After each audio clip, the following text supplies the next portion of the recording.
to Saudi Arabia on pilgrimage visas but overstayed to work. Though they are originally from Rakhine State in Myanmar, Saudi Arabia is sending them to Bangladesh despite not having citizenship there.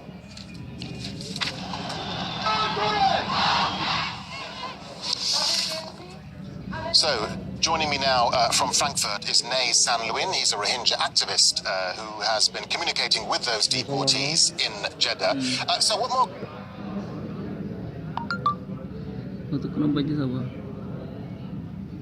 you tell us about these 50 Rohingya men and the reasons why they're being deported from Saudi Arabia?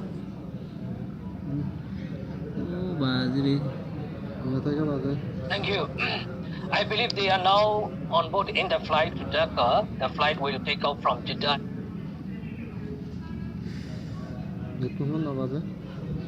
airport at 5 p.m. local time. They were being deported from Saudi Arabia because their fingerprints were registered as Indian, Bangladeshi, Pakistani, and Nepalese. As you know, that Rohingya is the most persecuted minority in the world. They have been in open air prison for decades. That genocide is ongoing there. Their citizenship is stripped off since 1982, and no one can have Myanmar passport to travel outside of Myanmar. They are not even allowed to travel from one town to another in Rakhine State. So these people who are now being deported and who are now in detention center in Jeddah managed to enter Saudi with different passports through the smuggler. So, most of them entered to Saudi Arabia after 2012 violence in Rakhine State to search better life and to support their family in Myanmar. But as their fingerprints were registered as different nationality at entry point at Jeddah airport, later found they were detained at various immigration checkpoints or raid. They were identified as different nationality. Their claim as Rohingya were not accepted. Saudi authority brought 4 embassy officials to the detention center. 3 embassy refused, but only Bangladesh accepted them to Bangladesh. Yeah, so we know they've been in Saudi Arabia for about 6 years or so. Do you know what sort of condition they're in?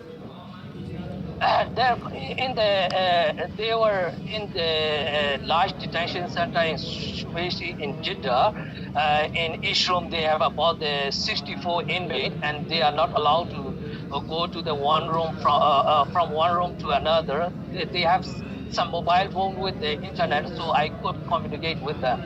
Yeah, I mean, as you say, you've been in touch with them, but is there any kind of legal help open to these men? Can they appeal against their deportation, for instance? According to the Saudi law, since they are registered as the different nationality, we can't do anything by legal help. But we have been appealing to the Saudi authorities since past 2 years, and I have approached the Saudi official diplomat, but no one is ready to help.